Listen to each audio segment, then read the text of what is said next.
सुप्रभात। कल हम लोगों ने अलंकार का सामान्य सूक्ष्म विश्लेषण किया था, उसका परिचय जाना था। आज उसी अलंकार की अगली कड़ी में अलंकार के भेद तो बता ही दिए थे, दो होते हैं। आज शब्द अलंकार के भेद के अंतर्गत अनुप्रास अलंकार और अनुप्रास के भेद का अध्ययन करेंगे। तो आइए हम अनुप्रास अलंकार और उसके भेद का अध्ययन करते हैं। तो किसका अध्ययन करेंगे? अनुप्रास अलंकार। तो पहले आप अनुप्रास जान जाइए, अनुप्रास अलंकार किसे कहते हैं।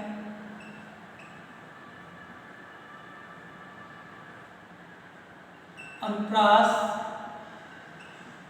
अलंकार, अनुप्रास का अर्थ होता है, अनुप्रास का अर्थ होता है वर्णों की आवृत्ति। यदि कोई पूछता है कि अनुप्रास का मतलब क्या है, अनुप्रास, अनु माने पीछे, अनुगमन करना, तो वर्णों की आवृत्ति को क्या कहते हैं? अनुप्रास।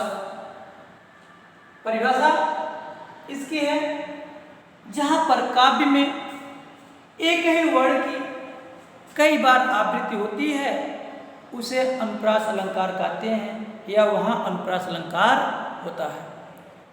क्या होता है? जहां पर काव्य में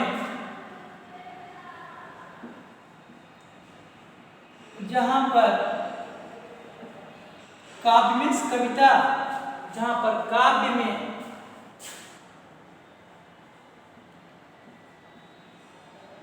एक ही वर्ण की आवृत्ति कई बार होती है,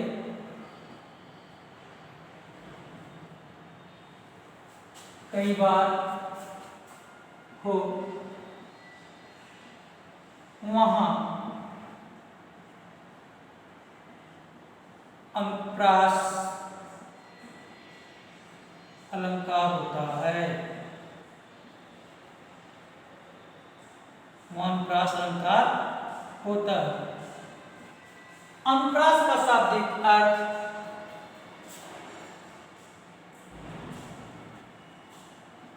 अनुप्रास का शाब्दिक अर्थ वर्णों की आवृत्ति होता है। क्या होता है? वर्णों की शाब्दिक अर्थ वर्णों की आवृत्ति।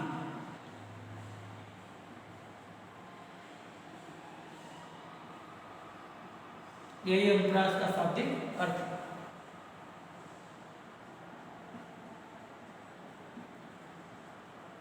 जैसे कल बताए थे आपको, तरन तनुजर टट तमाल तरुवर बहु छाए, तो यही शब्द अलंकार है। और शब्द अलंकार के किस रूप में आ जाता है? अनुप्रास की भेद में। यह अनुप्रास है। चार चंद्र की चंचल किड़े खेल रही हैं जलथल में, करत करत अभ्यास तेज जड़मति होत सुजान, रसरी आवत जाते शिल्प प्रतिशान। ये सभी जो है अनुप्रास अलंकार ही है। और अनुप्रास अलंकार किस प्रकार का अलंकार है? शब्द अलंकार। शब्द अलंकार कितने होते हैं? तीन होते हैं। हमने बताया था मूल रूप से तीन होते हैं। जो चौथा नाम है उसका नाम है वक्रोक्ति अलंकार, वक्रोक्ति। तो अनुप्रास अलंकार जैसे चार चंद्र की चंचल किरणें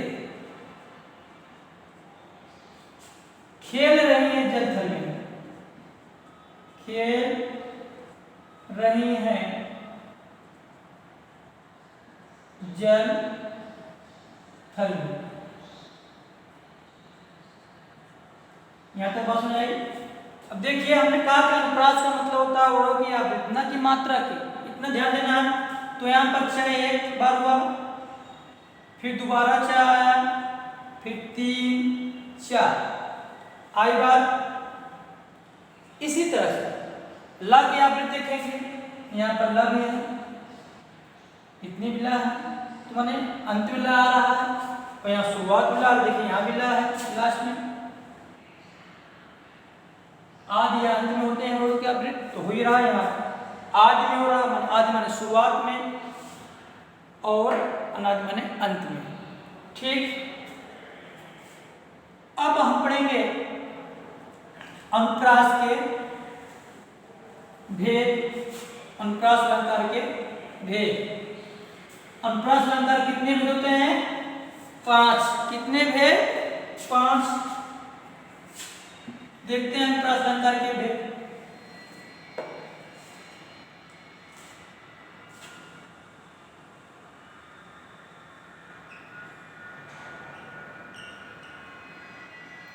अनुप्रास अलंकार के भेद।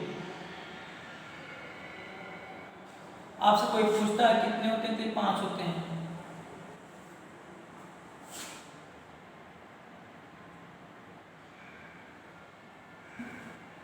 एक अभी आगे लिखते हैं। तो पहला जो इसमें होता है वृत्तीय अनुप्रास। कौन अलंकार होता है? वृत्तीय अनुप्रास।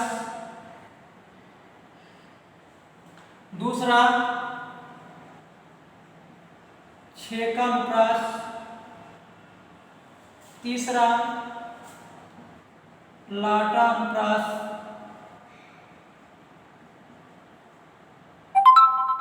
चौथा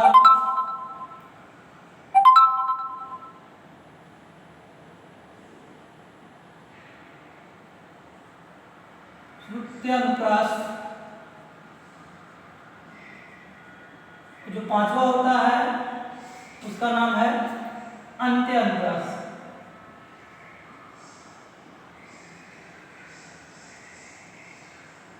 कितने अलंकार के भेद हो गए अनुप्रास के? 5। कौन कौन से? वृत्तीय अनुप्रास, छेकानुप्रास, लाटानुप्रास, श्रुत्यानुप्रास और अंत्य अनुप्रास।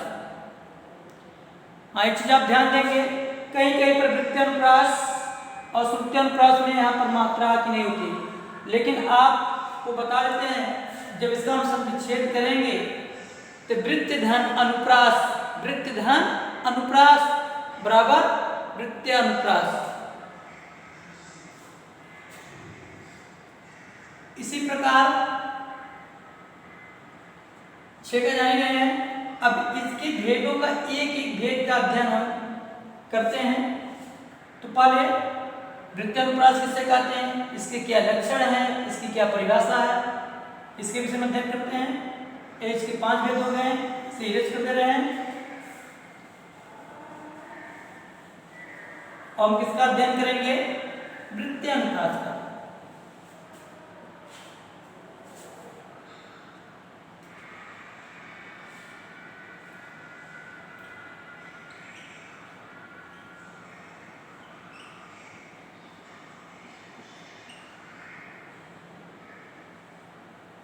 वृत्तीय अनुप्रास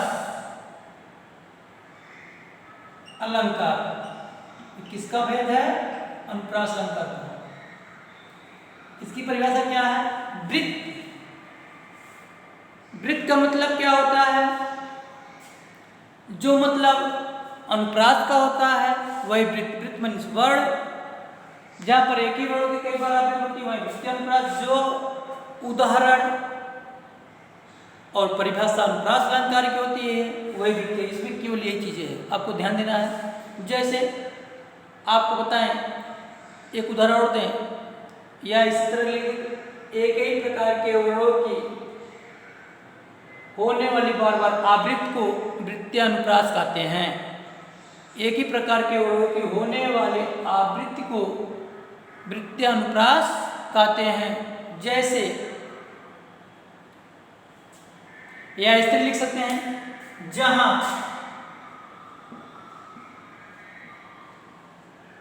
पंक्ति में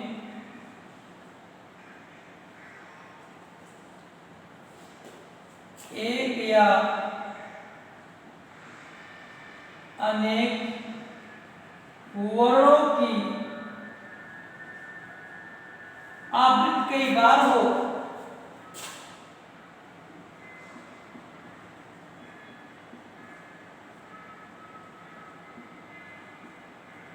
कई बार हो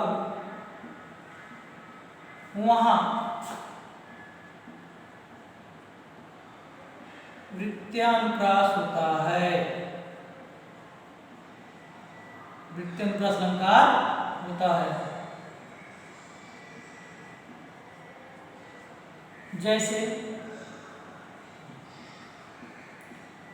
दूसरा उदाहरण देखते हैं, एक ही उदाहरण नहीं बार बार दिया जाएगा।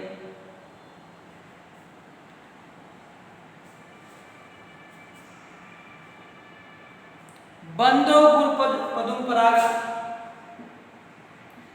बंदो गुर पद पदुम पराग, इसमें से समझ लीजिए, देखेंगे दा की भी आप हुई 1 2 3, पा की आप भी देखेंगे 1 2 3, रख देखते हैं 1 2। इस तरह से इस उदाहरण में पा बा और रा की कई बार आवृत्ति हो रही है, क्योंकि हिंदी में दो ही लिंग होते हैं, एक वचन दो ही वचन होते हैं, एक वचन और बहुवचन।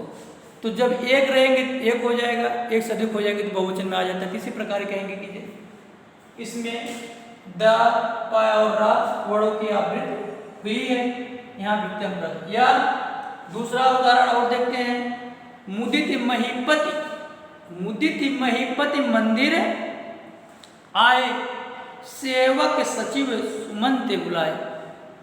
मुदित महीपति मंदिर आए, सेवक सचिव सुमंत बुलाए। ठीक, मंदिर मुदित महीपति में म वर्ण की आवृत्ति हुई, फिर द वर्ण की आवृत्ति हुई। या दूसरा उदाहरण देते हैं, चित चैत की चांदनी चाव चढ़ी, चित चैत की चांदनी चाव चढ़ी, चर्चा चलिबे की चलाइबे ना, चर्चा चलिब की चलाइबे ना। बहुत अच्छा उदाहरण, चित चैत की चांदनी चाव चढ़ी, चवड़ा आया, चर्चा चलिबे की चलाइबे ना। ये सब 6 का अनुप्रास, सॉरी वृत्यानुप्रास है। अब इसके बाद हम पढ़ते हैं दूसरा इसका जो भेद है अनुप्रास का, उसका नाम है छेका। छेकानुप्रास, छेकानुप्रास अलंकार क्या है, इसके बारे में अध्ययन करते हैं। छेका का अर्थ होता है, छेका का अर्थ वाच्य चातुर्य, इसका अर्थ होता है वाच्य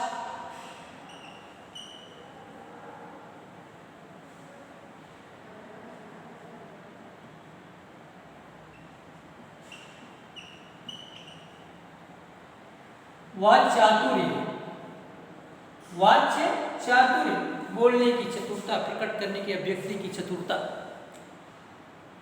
इसका मतलब होता है जहां पर किसी पद या छंद के,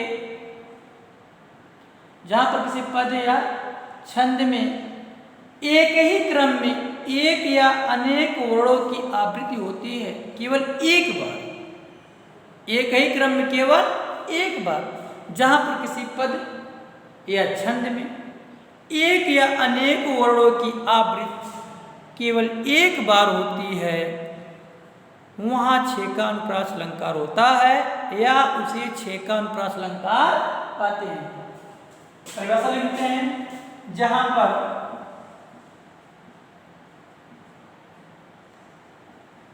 काव्य में या पद या छंद में कह सकते हैं, जहां पर काव्य में एक या अनेक वर्णों की आवृत्ति,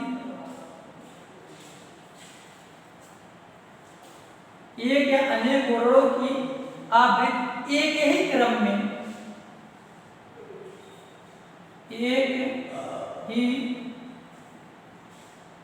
क्रम में केवल एक बार होती है, केवल एक बार होती है, वहां छेकन प्रास होता है या उसे छेकन प्रास कहते हैं।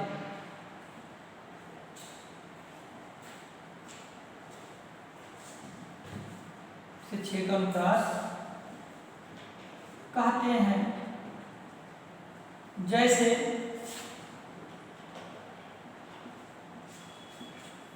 वर दंत की पंगत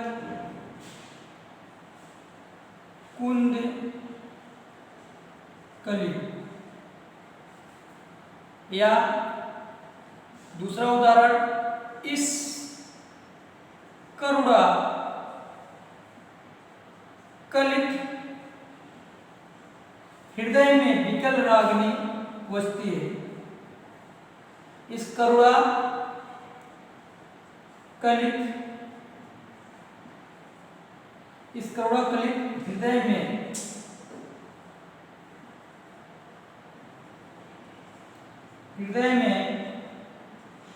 विकल रागिनी वसती है।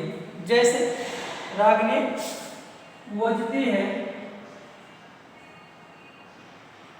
तो हमने कहा था जहां पर काव्य में एक या अनेक वर्णों की एक ही क्रम में केवल एक बार आवृत्ति होती है, यहाँ भूल गया है, आवृत्ति होती है, वहां छेकन प्रास होता है, वहां छेकन प्रास कहते हैं या उसे छेकन प्रास कहते हैं। वहां छेकन प्रास होता है या उसे छेकन प्रास कहते हैं।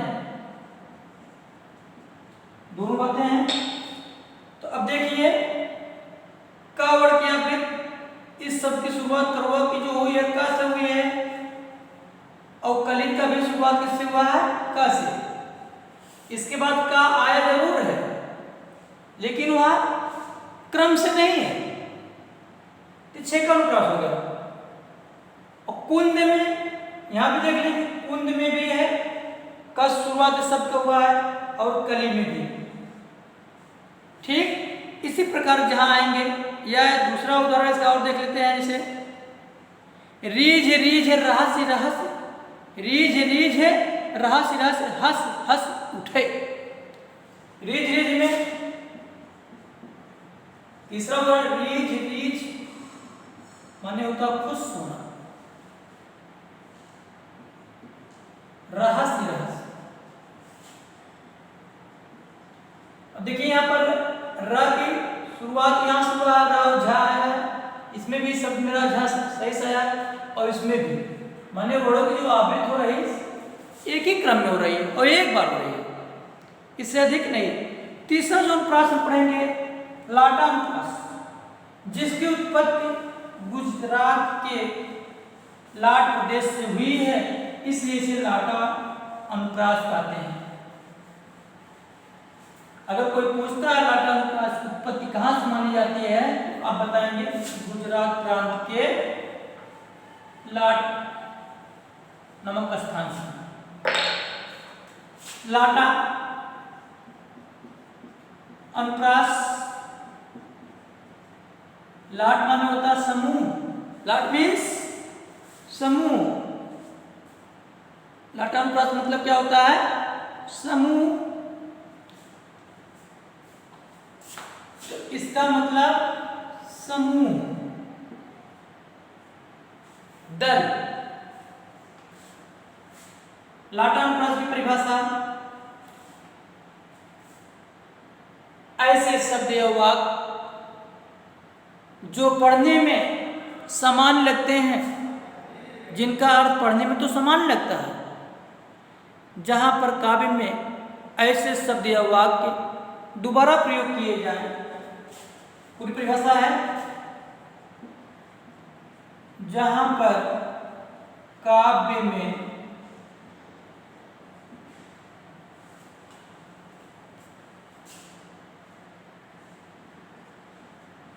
ऐसे शब्द या वाक्य दोबारा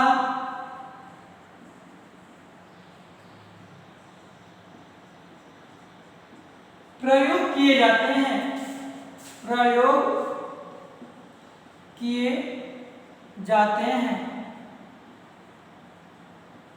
जिनका सामान्य अर्थ है, जिनका सामान्य अर्थ एक जैसा होता है, एक जैसा होता है, किंतु अन्वय करने पर, किंतु अन्वय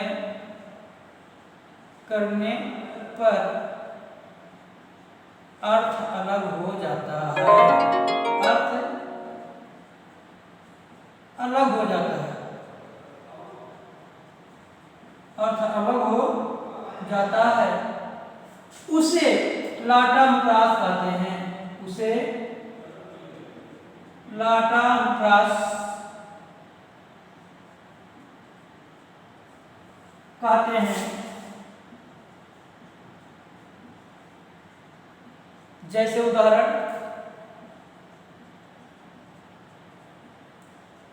पराधीन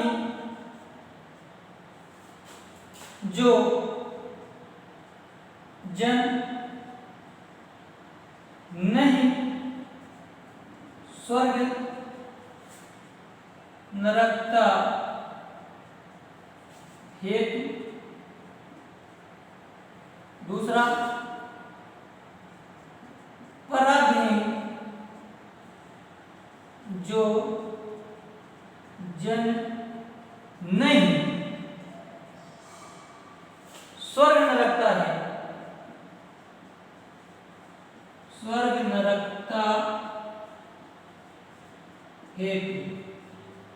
यहां ध्यान देंगे, केवल दोनों वाक्य दोबारा प्रयोग किए गए हैं, इसका भी, लेकिन दोनों का अर्थ समान लग रहा है। जब अन्वय करेंगे तो इसका अर्थ है अलग हो जाएगा। देखिए यहाँ कामा लगा है, पराधीन जो जन, माने कहने का तात्पर्य है कि जो लोग या जो व्यक्ति दूसरे के अधीन है उसके लिए स्वर्ग भी नरक के समान है, या उसे स्वर्ग और नरक में कुछ अंतर नहीं दिखता, जो दूसरों के अधीन होते हैं।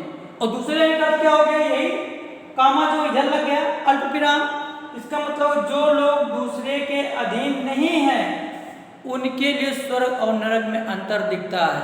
यह भी कह सकते हैं उनके नरक भी स्वर्ग के समान होता है, जो दूसरे के अधीन नहीं होते हैं, और जो दूसरे के अधीन होते हैं उनके लिए स्वर्ग भी किसके समान होता है, नरक के समान। या हमें भी कह सकते हैं उन्हें स्वर्ग और नरक में कुछ अंतर नहीं दिखता है।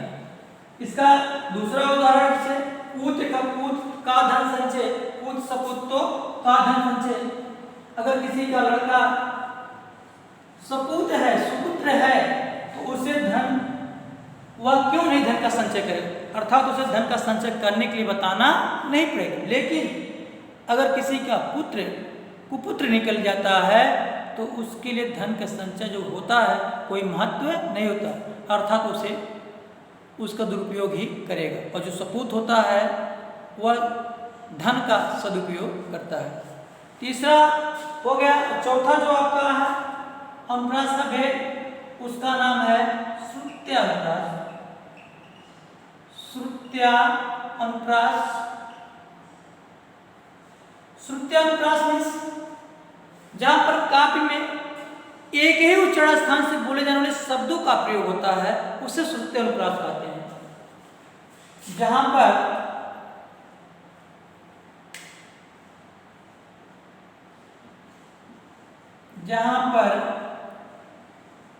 काव्य में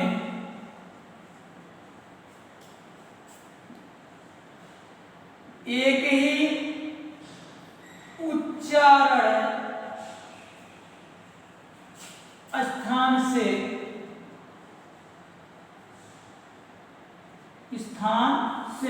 जहां पर काव्य में एक ही एक ही उच्चारण स्थान से बोले जाने वाले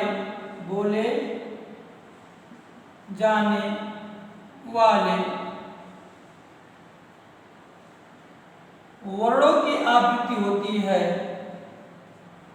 वर्णों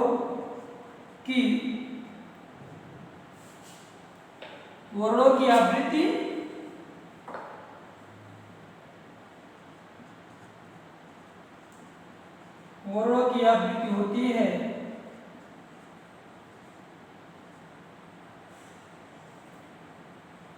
वहां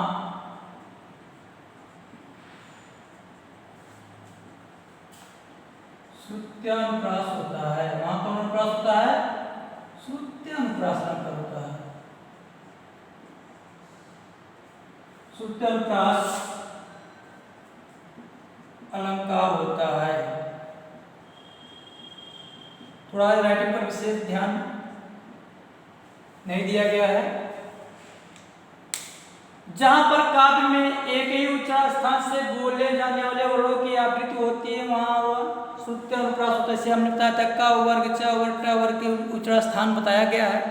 का माने कंठ है, चा का तालु है, ता का दंत है, टा का मूर्धा है और पा का ओष्ठ है। इसी प्रकार इसका उदाहरण देखेंगे। इसे तुलसीदास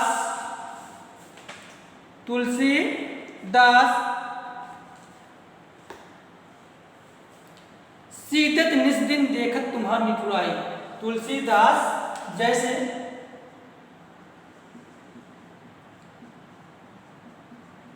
तुलसीदास सीदत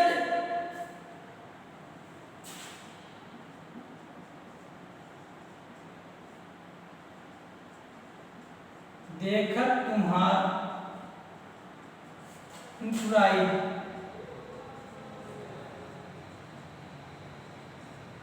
अब ध्यान देंगे, हमने कहा एक ही काव्य में एक ही उच्चारण स्थान से बोले जाने शब्दों की आवृत्ति होगी। तो ता का उच्चारण स्थान दंत, ला का भी दंत, सा का भी दंत, सबका ये जो है केवल खा को छोड़ दिया, कुछ बड़ों को छोड़ देते। तो अधिकांशतः अनुपात में देखा जाता है जिसकी होगी न का भी दंत होता है। तो जब एक ही उच्चारण स्थान से बोले जाने वाले शब्दों का वर्णों का प्रयोग किया जाता है तो वहां श्रुत्या होता है। या किस तपोवन में किस काल में बता मुरली, किस तपोवन से किस काल में बता मुरली, कल नादनी अवन में तुझको इतनी मिली मधु तमृत मन हारिता। इस तरह से बहुत से उदाहरण मिलेंगे आपको। केवल परखने और समझने के लिए बात बताइए, जो है नियम को जान जाइए। आप केवल सिस्टम को जानेंगे, उदाहरण रखने की कोई जरूरत नहीं है। आप जब सिस्टम को अच्छी तरह समझ जाएंगे, जान जाएंगे, उसका चिंतन मनन करेंगे तो उदाहरण रखने की कोई जरूरत नहीं है। अंतिम जो है वो आपका है अंत्या। जैसा कि इसके नाम से ही पता चल जाए, अंत्यानुप्रास अलंकार पर जहां पर किसी पद के आदि या अंत में एक ही प्रकार के वर्णों या स्वरों की आवृत्ति होती है उसे अंत्यानुप्रास कहते हैं। जैसे जय हनुमान ज्ञान गुरु सागर, जय कपीस लोक उजागर। तो शुरुआत किससे हो रहा है? जय हनुमान ज्ञान गुरु सागर। तो एक या अनेक वर्णों के साथ माने जहां पर किसी पद का शुरुआत और अंत समान प्रकार के वर्ण से होता है उसे अंत्यानुप्रास कहते हैं। फिर सुनेंगे, जहां पर किसी पद के आदि और अंत समान प्रकार के वर्णों की आवृत्ति से होता है वहां अंत्यानुप्रास होता है। जैसे जय हनुमान ज्ञान गुरु सागर, जय कपीस लोक उजागर में अब देखते हैं कि जय जय पहली भी लाइन में जय है, 2 अक्षर हैं, दूसरे भी लाइन में जय है।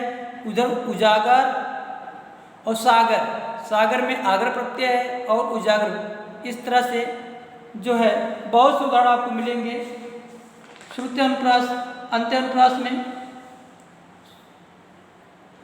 आपको और उदाहरण बताते हैं। जैसे